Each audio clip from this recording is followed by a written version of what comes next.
This week on the Digital Coffee, Instagram is going to let us all go a little bit Wagatha Christie on our Instagram posts.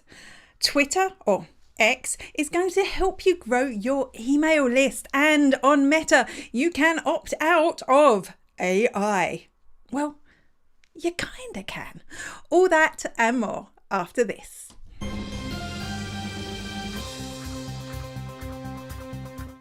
Good morning, and welcome to the Digital Coffee. There was a really strange noise on my desk just then. Welcome to the Digital Coffee. This is the weekly dose of digital marketing and social media news for small business. My name is Amanda Webb. And if we haven't met before, who am I? I am a digital marketing ROI trainer, consultant, mentor, which means that I help businesses just like yours get more ROI, more money from the time, the energy, and the cash that you spend online. And right now, that means lots of Google Analytics training. Google Analytics is my bag, baby. So if you need help with that, get in touch, drop me a DM on whatever channel you're watching. End of advert. I want to know about you. So tell me where. I can see there's people watching. I can see I've got a thumbs up already, which is great. But tell me where you're watching. Where are you watching physically? So I'm in Ireland. Welcome to Ireland. I'd love to know where you are. It's a sunny day here. I'd also like to know what is in your mug. Mine's full of digital coffee, which means there's nothing that comes out here. Honestly, it's very tasty. I'd love to know what's in your mug. What are you drinking along with me? And also, what platform are you watching on? Because we are live now on LinkedIn, on Facebook, on Twitter, X, and where did I forget? YouTube. So let me know which platform you are watching on. Without further ado, I shall get on with the news. Hi, I'm Lee from Wellshot and you're watching the Digital Coffee with Amanda Webb. Cheers. People don't post on social media as much as they used to. Now, I'm not talking about creators. I'm not talking about marketers. I'm talking about non-marketers. I'm talking about, as my friend Tim Lewis would call them, muggles. Regular people aren't posting as frequently on social media as they used to. And one of the reasons this is happening, or one of the reasons we can guess this is happening, is because when they log on to something like Instagram and see all the perfection and wonderfulness, they feel like they're never going to be able to live up to that. So they don't like to put their stuff up because it's not as shiny and wonderful and beautiful life-ish, living my blessed life-ish, as the stuff that they see there. So what happens instead is that they use direct messaging instead. So things like WhatsApp groups are gaining in popularity. If you're in Europe, I know it's still not really a thing in the US. Instagram messaging groups, Facebook messenger groups. This is the way that people are communicating now. But that presents a problem for the social networks, because if nobody's sharing content on the social networks, or if it's just the creators, there's less space to put ads, which is maybe why you see so many ads. I know. Anyway, they'd like you to post more. So one thing that Instagram is doing to remove that shame that you are not living, I bet you're living your best life, just not in an Instagram way, is that they are going to give people the option to share, or they are actually, I'm already seeing this on my Instagram account. You will now be able to share feed posts with close friends. So they're the people that you have identified into a close friend list, which segments it off from the rest of your activity. Which means you no longer have to have a separate Instagram account for your friends. You no longer need to kind of not post at all. It also means that, what's the name of, I've even forgotten Wayne Rooney's wife's name. Isn't that terrible? I wish I had my menopausal brain button to press. But that means that Wagatha Christie, this is basically what she used, but in stories, because this was a feature already, to share posts, it was Colleen Rooney, just with the other woman, so that she could catch her out. This was the method that she used, only in stories before, but now in posts. So, good thing, yes. Good thing for muggles. But what's this got to do with business? How can businesses use this tool? That's what we really want to know.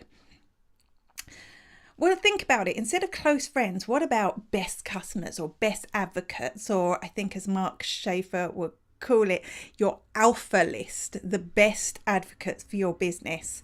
Maybe you could share special offers or deals with those people, a golden circle of customers maybe. And that way you're making them feel exclusive. You're showing them stuff that is just for their eyes only. So that could be a really good use for this. In general, I think it's a good thing. I think it will get a lot more people sharing on social again. It may mean that you can reconnect with your friends who maybe have taken a back seat since you've become a marketer. So what do you think? Will you use this feature? How will you use this feature? If you've left a comment, I cannot see it. It's a possible glitch in the software. It's possible that you just can't be bothered to comment today. I mean, it is a Friday after all, but do let me know at the very least which social network you are watching on. I would love to know. Hi, I'm Charlie Lawrence and you're watching The Digital Coffee with Amanda Webb. The nice thing about an email list is that it's portable. It's portable. When people are on that list, you can take it wherever you want it so that you can keep sending emails to people. And that's why marketers love them. That's why marketers are into, well, one of the many reasons actually, email lists are just awesome. That's one of the reasons marketers are into them. So a new update from Twitter /X could be quite exciting, because now only if you have accept subscribers, that means people who pay to follow exclusive content from you on Twitter. Now, if you do that, you can ask for people to share their email list with you. So firstly, you need to switch it on in subscriber mode, and then there's going to be a little checkbox that people can opt in to share their email list with you.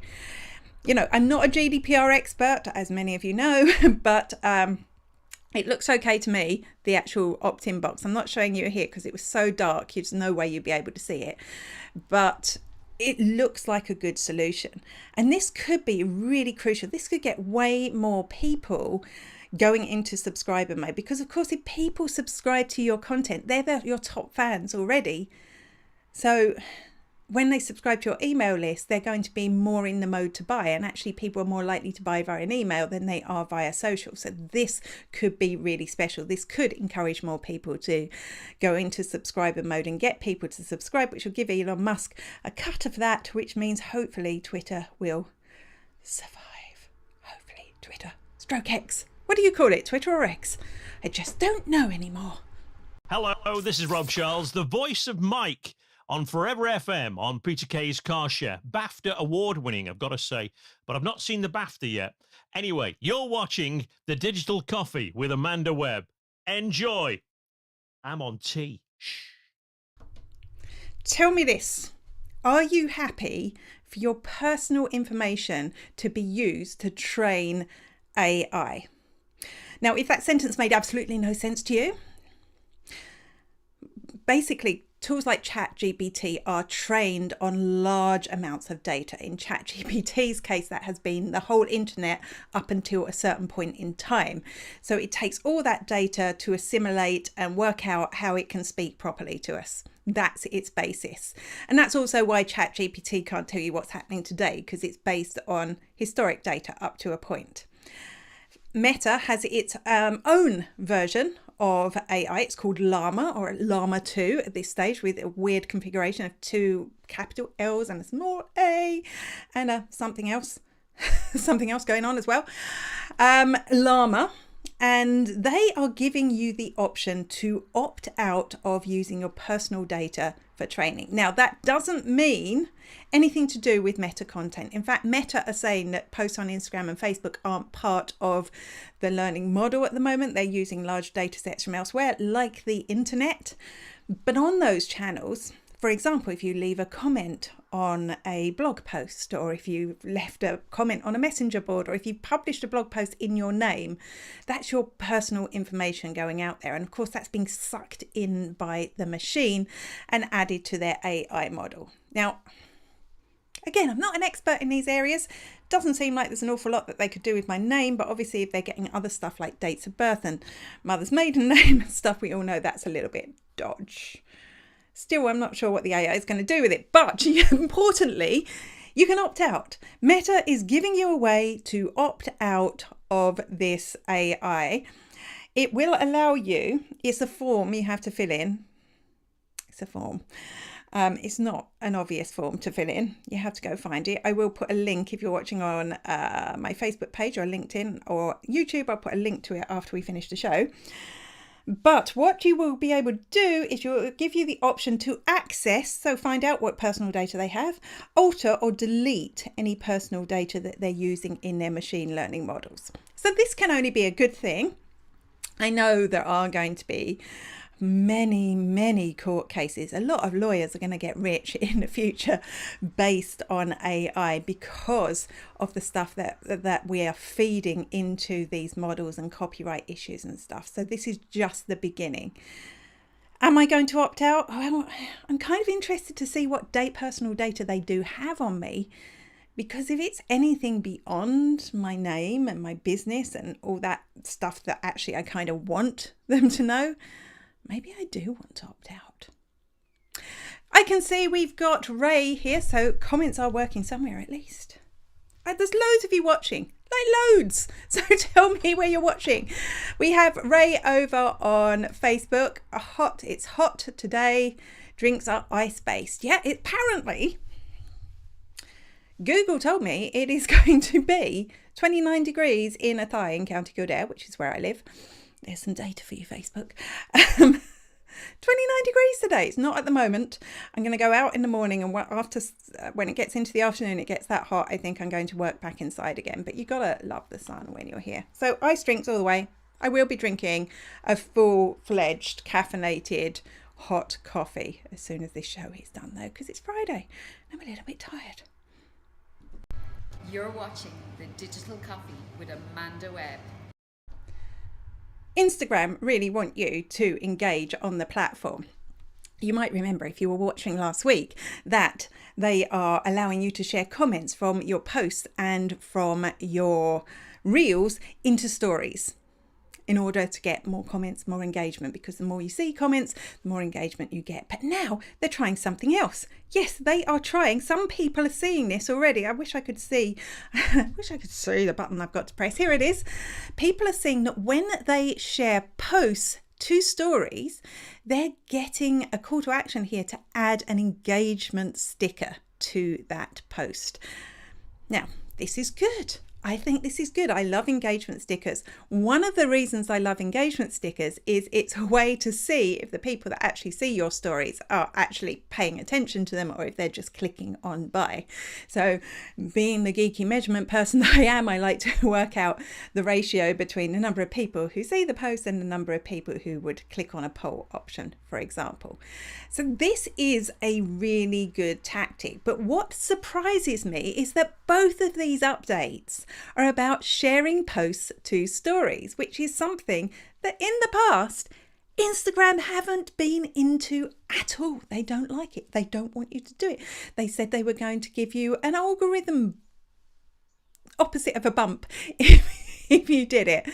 So obviously they've ignored this now, and they're going, actually, could we just make posts to stories more interactive? And the ways they can do this is with the comments and with the stickers.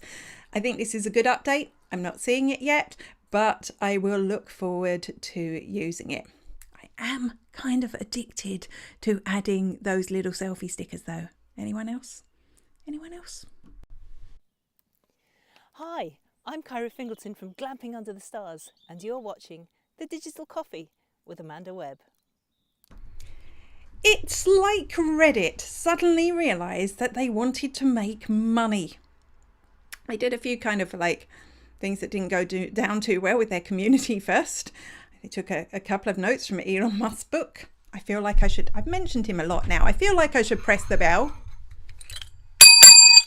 He took some notes from that, which, not a fan of. But now they're doing a lot to become the place where ads will work online. They're really pushing their ads product. And you may remember on last week's show, I talked about some new measurement stuff they have for ads that can help you understand better if your ads are working, particularly for brand awareness on the platform. This week, they announced that they are launching a AI-based keyword tool, which means that when you go in to create your post, it will suggest keywords that you can use to optimize those posts. But it will also, and this machine, it's a machine, it's AI, it will also analyze the context that those keywords are being used on Reddit to make sure brand safety. Because sometimes we'll use a terminology that maybe we aren't aware gets used in a different way. You know, there are specific words. I know the likes of Lizzo came asunder with a particular word that in the United States means one thing and here means something else. So they're going to be able to analyze that when they're putting their ads together, which means your ads should be placed in more relevant conversations and threads within Reddit. I'm guessing as an advertiser, if you're leaving, for example, Twitter or X, or if you want to spend less of your money on those social adverts, Reddit is going to look like an interesting place to test ads. I'd love to know if you've tried Reddit ads before, and would this make you try again? I'm Louise Brogan, host of LinkedIn with Louise, and you're watching Digital Coffee with Amanda Webb. It is nearly impossible to get any support from Meta. Had you noticed? And right at the moment, I'm seeing so many people losing their accounts, either losing access to their accounts because Facebook got rid of their two-factor authentication within the app without really telling people it was going away. So people were getting locked out of their account on desktop, only able to access it on mobile. And then the one place you can get a bit of support from Meta is when you are in the desktop app. And if you've got a business account, you can go in and sometimes you'll find a live chat window where you can talk to someone who's relatively unhelpful. But that was one way you could get support, but it wasn't available on mobile. But it looks like now they are, I'm looking for the button. I'm not seeing the button. I did have a button, but I don't have a button anymore. It looks like you are going to be able to access this from the main menu on Meta. If you go to support, you will see your support inbox. If you're a creator account, you will see your creator support inbox. And underneath that, you will see your business support inbox. Now, I don't have this yet, and I'm wondering, is it just for verified users who we know can get an extra layer of support? I'm also thinking it's great that you can access this on mobile and maybe address some of the issues now, but is that support just going to be as bad as the desktop support? Will it actually resolve anything? We'll have to find out, won't we? Hello, this is Simon Hodgkins, and you're watching The Digital Coffee with Amanda Webb. Remember IGTV? You know that when Instagram launched it, it was like long form video content. They were trying to rival YouTube. They were trying to become a competitor for them, except there was one big difference. IGTV was vertical video, whereas we know YouTube is mostly horizontal video.